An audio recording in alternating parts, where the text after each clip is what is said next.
Can we refresh people's memory of where we are?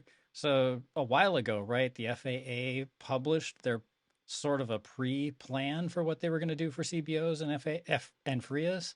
Is that Well, right? I And mean, we can, we yeah. wrote a response to that. I forget when was that. Oh, goodness. You're That gonna make me was look it up this some year? Was it information for way you. back in the spring of this No, year? no, I think it was last Last year. year? I want to I say believe so. 21, yeah. Yeah. Let's see. And Time way flies back when we're then, we had some concerns, specifically that the FAA seemed to be increasing the amount of regulations for recreational pilots without making any rule about it, but just saying, oh, if you want to be a Uh, CBO, if you want to be a community based organization, we think you should have some safety guidelines that say this, this, and this, and this, and they're strongly recommended. yeah, now so yeah, the here's okay. guidelines are recommended, and the way they introduce it is by law, an operator must comply with a set of guidelines. Mhm. And so agree with everything that Josh and Dan have said. So it's we think there's overreach here. We think there's the Greg at Pilot Institute put it well. They're pushing to make recreational a mini Part 107, and they're also overreaching from the perspective of the number of the guidelines have to do with ground operations, which the FAA has no authority around. Other than that, it's awesome. What do you So, mean by ground operations? There's pre-flight and post-flight, which is all about what to do on the ground. as well as maintenance of the aircraft. I mean, it's a little bit ridiculous. So, I'm sure this is you from guys our all write down every time you change your props, right? oh, of Date, Absolutely. I course, time, yeah, send I totally. why. send in a Yeah. maintenance log, and if one breaks, I fill out an What's this incident little report. box for? Not. So what I posted is our initial response um to the advisory circular, and this was back in August. Sorry, comments were due August 9th of last year. Okay. Um, and you can see that we were pretty kind of strongly worded against a lot of this stuff, and so there's a lot of interesting things like let me dig in here. So let's see, prohibition in careless or reckless behavior, like promoting safe behavior 100%. I mean, that's a given, but I mean, there's zero uh deaths attributed to model aircraft, and especially with electric motors.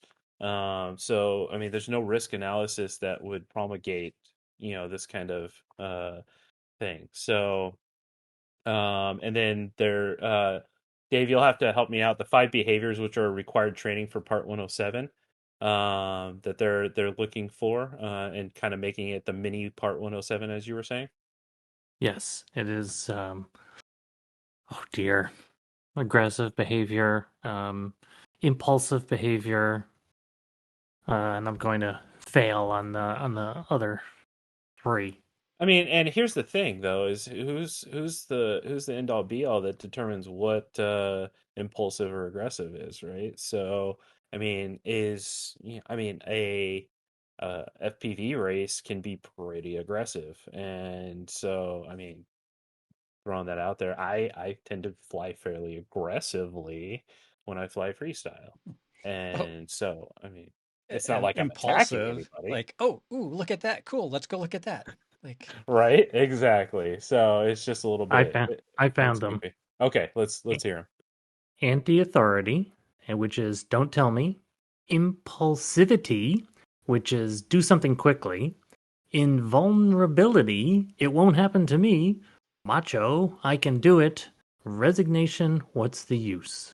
And those are Mm. so this is used in crewed or manned aircraft training in by the FAA. They picked it up for the um, Part 107, and this was absolutely this was one of the test or multiple test questions on the test and part of the studying.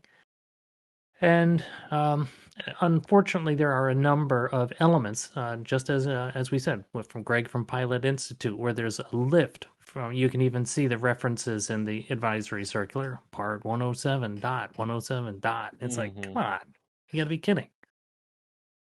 Yeah, So this is recreational, folks, right?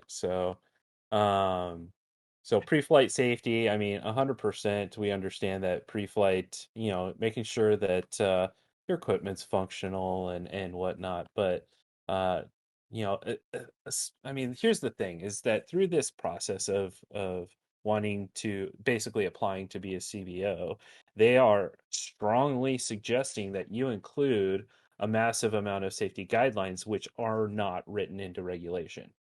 Like recreational flyers flying at night. We're allowed to fly at night. We're not required to have lights on our aircraft to fly at night. But as a CBO of a recreational CBO, I'm supposed to tell our members that that they're required to put strongly lights recommended that you want a light that just by the right way has visibility from three for 30 statute miles, statute miles, which right? just happens to be identical to Part Part 107. 107. Yeah, it's literally regulating via advisory circular. So, in stuff that isn't in the regulations, and this is things that we talked about in our initial reply to this. So it's it seems like they put out the advisory circular, asked for feedback, took no feedback whatsoever and put out the advisory waited a year, well, no, over a year to publish the advisory circular just before we're supposed to get another reauthorization when they were supposed to have this done 180 days uh, from the last reauthorization. Well, to be So, fair to the FAA, there was more work involved than just the advisory circular. There was a little bit mhm, of website database work to accept the applications, right. which But shouldn't take a still, year. But no. I mean, That's give right. give a I mean, give a strong you know, website designer, a few days and they'd have it knocked out. So it's a hot mess.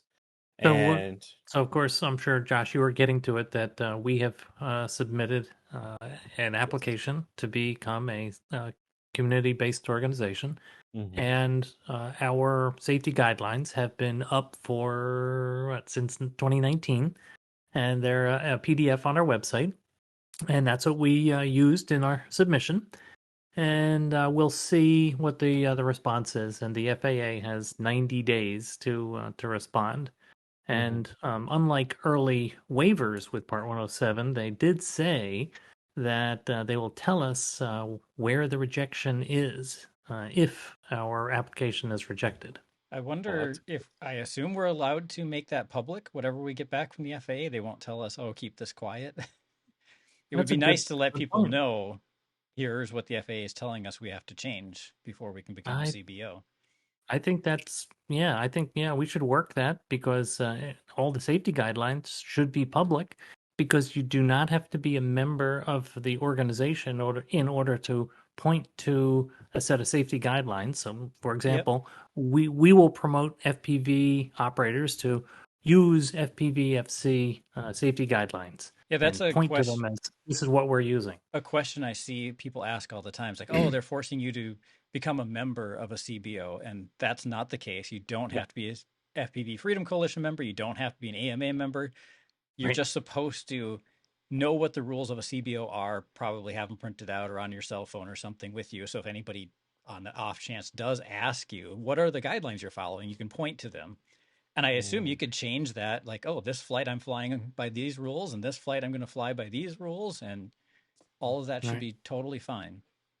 I mean, here's Yeah. the thing, And though, is our safety guidelines are common sense, right? And they are, simple to follow. They're not, overreaching. They're not complicated. It's literally, and check your they stuff and they and they regularly reference and put into English 44809, the mhm. Part 107 exception for recreational Yeah, we had to operation. make sure we put in all of the rules that were actually required to be there.